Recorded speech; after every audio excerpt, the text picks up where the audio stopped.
bagaimana memitigasi sebuah konflik. Ya. Karena niscaya bahwasanya konflik itu pasti ada. Harus ada. Harus ada, Ya, karena ya. semua orang punya kepentingan. Yes. Kepentingan perutnya, macam-macam itu. macam-macam.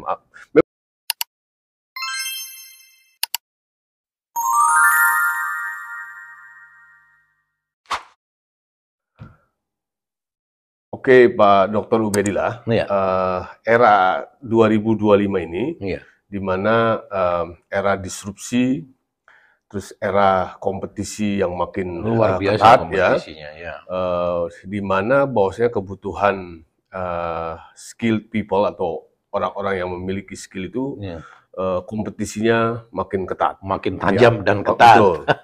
Nah, ada top 10 skill, Ya. top 10 soft skill yang Ya. dibutuhkan oleh kita ini. Nah, ada yang menjadi pertanyaan saya mengenai salah satunya adalah Apa itu salah satunya? ya, bagaimana memitigasi sebuah konflik dalam organisasi. Gitu loh, Pak Dokter. Iya. Jadi konflik mitigation ini salah satu top 10 soft skill Ya, yang paling dicari ya di era disrupsi ini, benar. ya. Ya, ini sangat beralasan, Pak Asep. Kenapa sih konflik mitigation ini menjadi top 10 soft skill? Nah, saya ingin mengajak untuk membahas ke domain yang lebih luas lagi, ya. Pekerjaan sekarang itu kan menuntut orang berpikir cepat dengan kompetisi yang tinggi. Ya, betul. Di suatu organisasi. Nah, keadaan ini sangat mendorong seseorang dengan sangat rentan lah, ya, antara satu sama lain itu berkonflik. Tetapi tuntutannya adalah bagaimana supaya people ini punya skill baru yang disebut conflict mitigation. Saya melihat conflict mitigation skill ini di atas dari yang dulu dibahas di soft skill training, ya. Dulu kita baru membahas handling konflik. Bagaimana menangani konflik yang sudah terjadi. Ya. Nah, sekarang naik lagi tuntutannya, demand-nya. Ya. Bukan saja menangani konflik yang sudah terjadi, tetapi harus bisa memitigasi.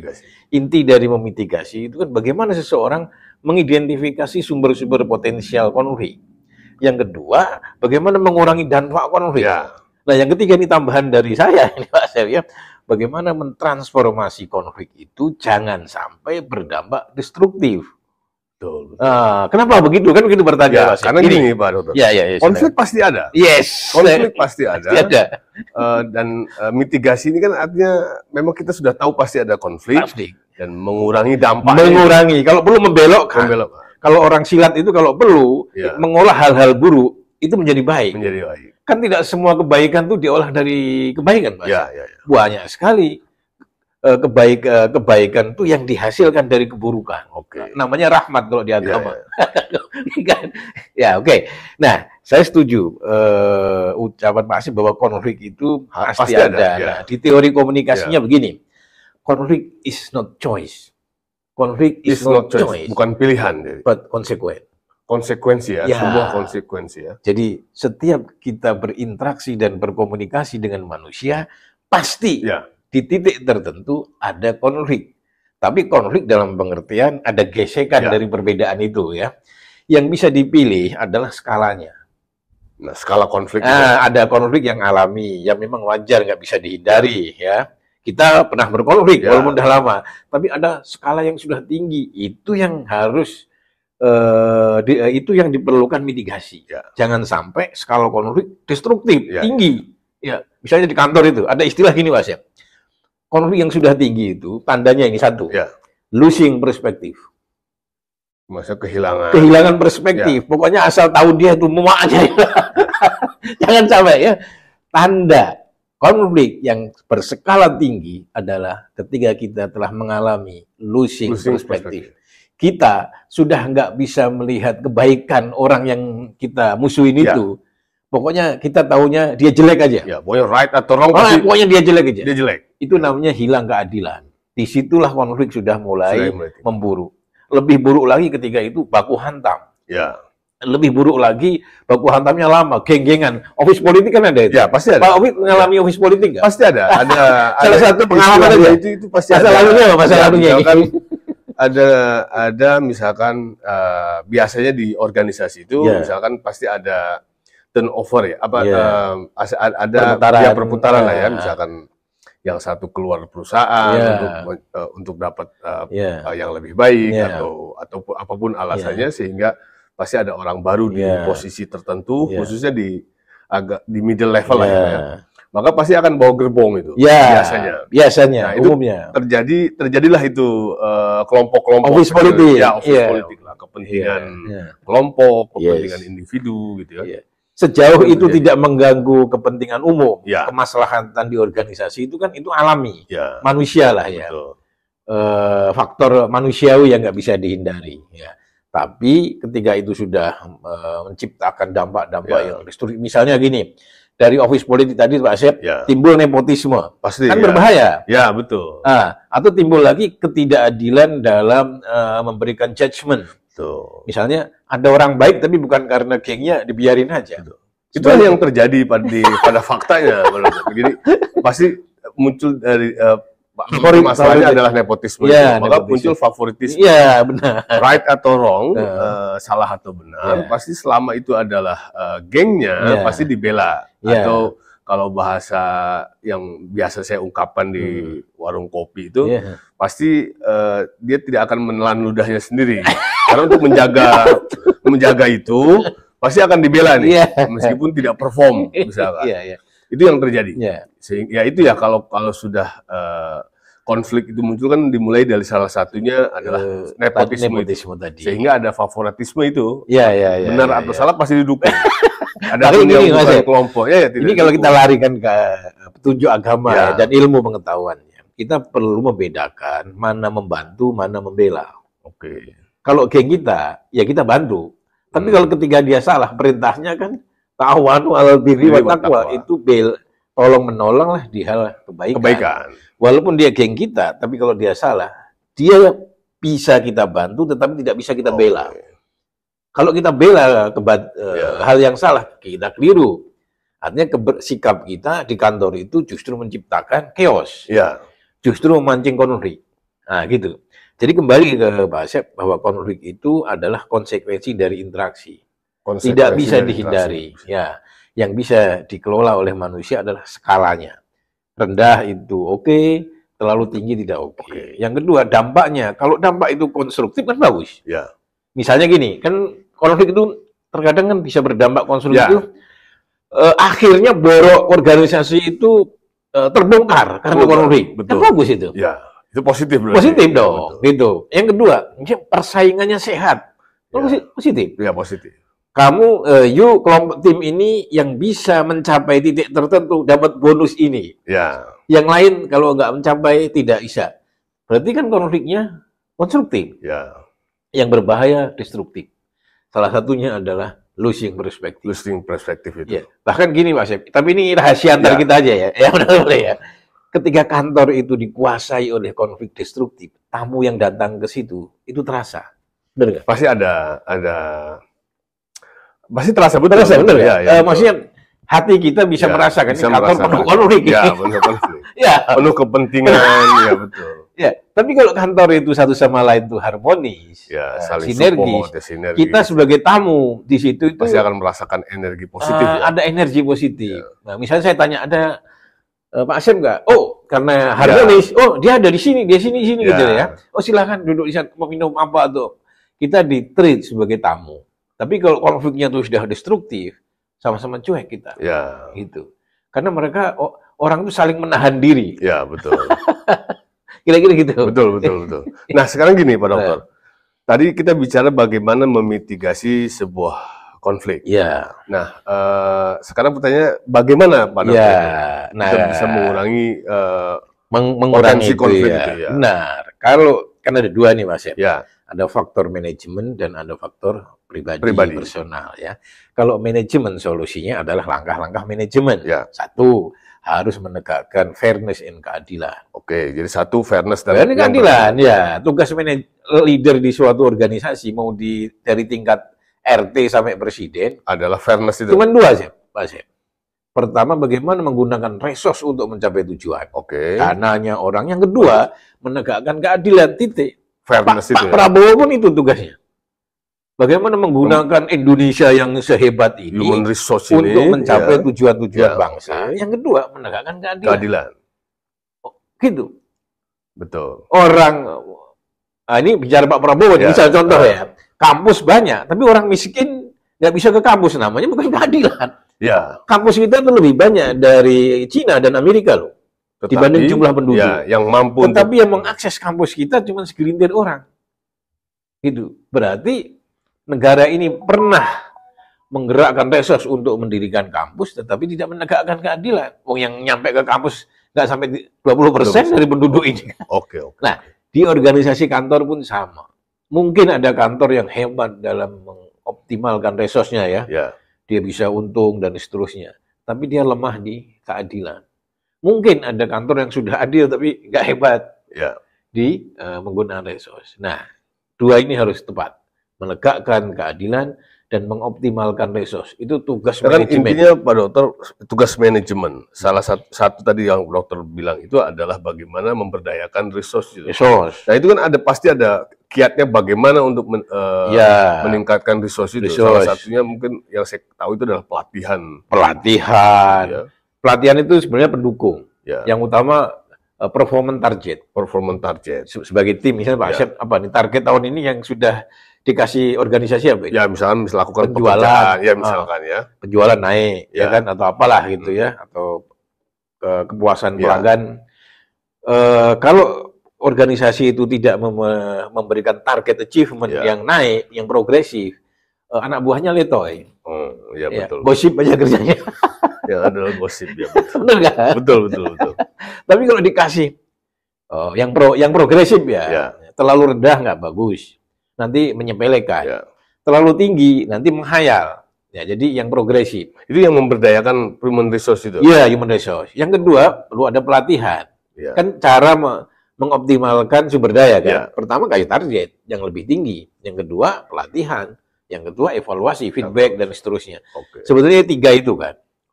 Kalau itu dijalankan di semua organisasi kan, secara alamiahnya dia pasti meningkat. Performanya Gitu. Kebanyakan kan tidak ngasih target, atau targetnya terlalu tinggi, atau tidak jelas. Gitu. Atau ngasih target tapi nggak dibekali ilmunya. Nah setelah itu baru ada fairness itu, penegakan keadilan. Itu bahwa di dinamikanya itu terkadang ada salah, terkadang ada benar, itu kan biasalah evaluasi. Tapi prinsip menegakkan keadilan dan mengoptimalkan resource bagi semua organisasi ini prinsip utama. Hal yang mutlak ya. Nggak bisa ditinggalkan. Kalau nggak pasti ada chaos. Ini adalah satu langkah untuk memitigasi sebuah konflik. Secara manajemen. Secara manajemen. Sekarang secara pribadi gimana kan? Kan pribadi pun berkonflik ini kan? Ya betul. Pasti punya kepentingan. Kan di situ ada faktor organisasi, faktor pribadi. Yang faktor pribadi itu pertama ini soft skill yang langsung ini ya. Latihan berdialog. Bahkan kalau perlu manajemen itu memfasilitasi dialog, bukan berdebat. Kebanyakan orang berdebat. Ujungnya berdebat kusir. Memang debat ini acara yang laku di televisi. Tapi di kantor, di pekerjaan, orang membutuhkan dialog. Benar nggak? Kan karena dialog ini kan untuk kolaborasi. Dialog itu berarti dari awal itu saya sudah memahami, Pak Asyaf ini punya kebenaran juga sama seperti saya. Betul. Kalau debat kan dia salah, Anda salah, saya benar. Atau yang kedua, gimana kita saling mempertahankan kebenaran kita? Akhirnya kan ada perdebatan.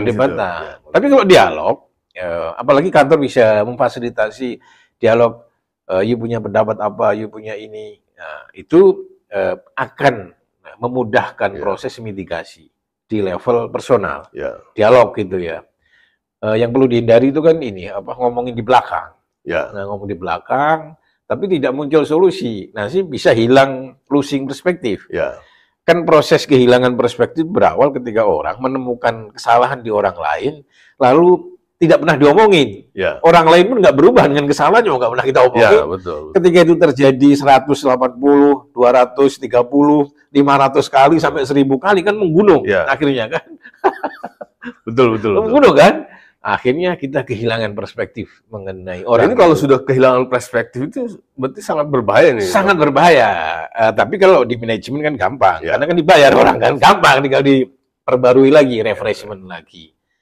Apalagi dibantu kayak kita ini kan ada momen-momen keagamaan yang bisa dipakai kan, misalnya halal untuk gitu. Menyatukan kembali gitu. Jadi jangan sampai losing perspektif itu kebablasan. Itu karena akibatnya pasti kehancuran ini. Kehancuran. Istilahnya gini, perusahaan itu kan kapal bersama kan. Ketika hancur ya pasti hancur semua. Hancur semua. Gitu. Cuman beda-beda apa sih angkanya aja. Kalau bos ya kecil lah mungkin. Kalau level bawah, semakin level bawah, semakin terasa itu. Jadi Pak Dr. kan sudah bicara dari sisi manajemen dan pribadi. Jadi jangan sampai bahwasanya ada losing perspektif itu. Kita kehilangan perspektif mengenai manusia. Taunya itu jelek aja udah. Nah tadi salah satu kiat secara individu bagaimana untuk memitigasi konflik ini adalah salah satunya adalah dialog. Dan masih ada kiat yang lain, Bro. Kemampuan komunikasi asertif yang sudah kita bahas di sini. Iya betul, komunikasi yang lugas tetapi sopan. Jadi saling bertanya. Listening and questioning gitu kan.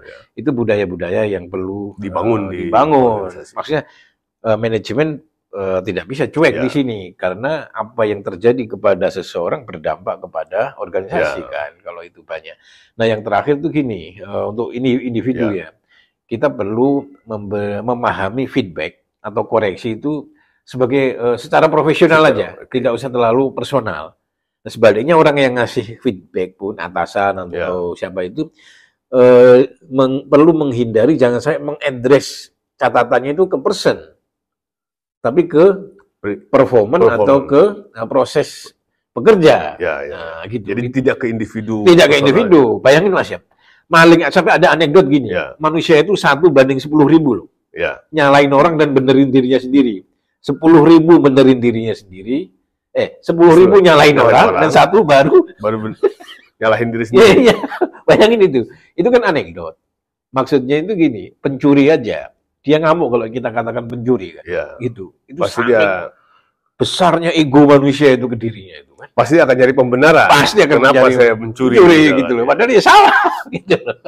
Pernah terlambat nggak nyari pembenaran pasti. Kalau di Jakarta kalau saya ini pembenarannya kan macet, kalau pasti apa nih? Ya pasti macet lah. Berarti kita sama-sama kan ya mencari pembenaran betul. Kita mencari pembenaran mulai dari macet lah, tetangga ada acara lah gitu. Nah, ketika dikasih feedback, memang itu perlu kita dengan lapang dada ya. Harus kita terima sebagai feedback profesional, bukan personal. Nah itu bisa mendewasakan kita dalam menghadapi konflik di kantor. Gitu. Itu secara individu betul. Individu. Ada selanjutnya Bro Dokter? Yang tapi secara umum gini Mas ya. Konflik di kantor itu kan memang kantor itu kan sarangnya konflik, Pak. Ada duit, ada konflik di situ, ada peluang kan, ada kepentingan uang. Coba kantor itu nggak ada duitnya, nggak ada konflik, benar nggak? Ya. Secara umum semua orang yang terlibat di pekerjaan profesional di kantor itu perlu meningkatkan kematangan pribadi. Personal. Nah, apa ciri kematangan itu 2, consideration and courage. Ciri kematangan itu 2, consideration and courage. Consideration itu mempertimbangkan apa yang kita ucapkan, apa yang ingin kita lakukan, apa yang kita respon. Courage itu tidak takut. Jadi kita menyampaikan apa yang kita rasakan gitu. Nah, semakin kita bisa menyeimbangkan antara keberanian menyampaikan dan considerate, mempertimbangkan. Ini kan maturity ya. Maturity. Dan itu berproses kan Mas ya. Masih ingat nggak waktu dulu pertama kali berkarir, terus sekarang ini udah sekian puluh tahun ini, kematangannya di momen-momen apa kematangan itu dirasa meningkat. Ya tadi itu di saat ada muncul faktor-faktor yang memicu kepada konflik itu ya. Pasti kita lama-lama menyadari inilah adalah realita. Ini realita. Follow the game gitu loh. Maksudnya tidak bisa kita menghindari permainan ini. Mau tidak mau, misalkan terjadi nepotisme. Yeah. Mau tidak mau kita terima itu. Yeah. Bagaimana? Akhirnya kita lebih matang lagi. Yeah.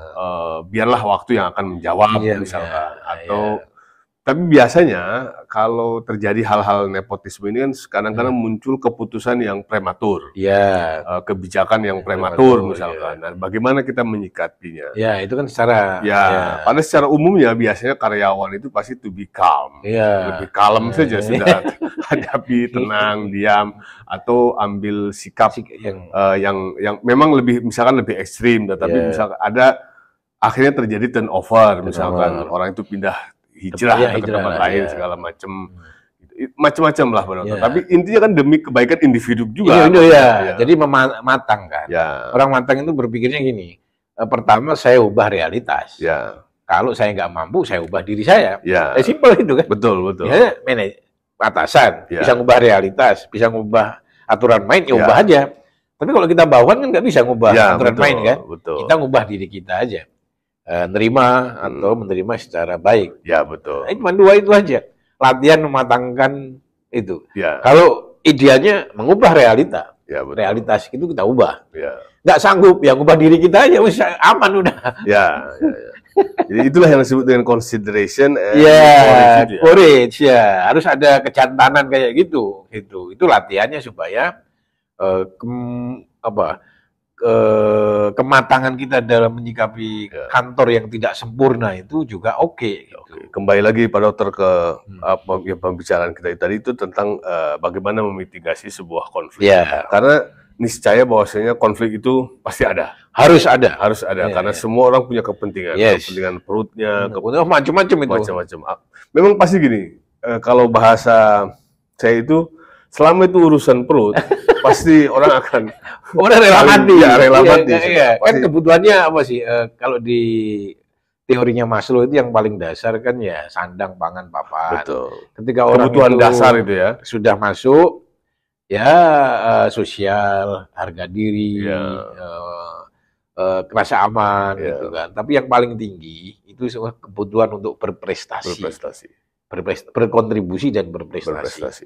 Biasa disebut dengan aktualisasi diri. Itu yang kalau orang di kantor sudah nyampe gitu berarti dia bagus. Kemanusiaan dia itu muncul di situ. Tapi kalau masih di bawah-bawah itu animalistic thinkingnya kuat. Masih ada. Gitu. Jadi semakin ke atas itu kan mi'raj lah istilahnya kalau di Islam itu kan. Kemalaikatan manusia itu mulai terasa. Aktualisasi diri kan. Sebetulnya ini bisa dilakukan oleh kita semua. Tidak menunggu kaya atau sukses. Rekening kita isinya 10 miliar ke atas gitu ya. Kita bisa meniatkan diri kita untuk berangkat ke kantor sebagai cara beraktualisasi diri. Yaitu berprestasi dan berkontribusi. Toh dengan cara itu kita tetap dapat yang bawah-bawah itu, gaji dapat, keamanan dapat, semua manfaat pasti akan didapatkan. Makanya ini ada semacam desas-desus. Konon pencetus teori ini Maslow itu menyesal sebelum meninggal. Dia menyesal kenapa? Kenapa nggak saya taruh aktualisasi diri itu di bawah, sehingga manusia itu nggak berwatak hewan semua. Gitu. Konon gitu. Makanya kalau di Islam pertama kali itu kan langsung ngasih motivasi yang tinggi sekaligus. Anda bekerja karena Allah dalam arti untuk berkontribusi, untuk berprestasi. Sisanya selesaikan sendiri. Cari makan, cari pakaian, cari jabatan. Itu kalau nomor pertama ini sudah terlewati berarti yang bawah-bawah pasti aman. Gitu. Tapi kalau belum, Wani Piro ini muncul terus. Kan? Saya baca koran Pak, waduh ngeri-ngeri itu. Ada pejabat yang sudah menggunakan jabatannya untuk imbalan kasus triliunan aja malah masih belum puas gitu. Istri satu kurang. Itulah sikap animalistik thinkingnya, karena nggak nyampe ke tinggi tadi, aktualisasi mi'raj tadi. Gitu. Luar biasa Pak Dokter obrolan kita hari ini. Terima kasih banyak. Mudah-mudahan bermanfaat.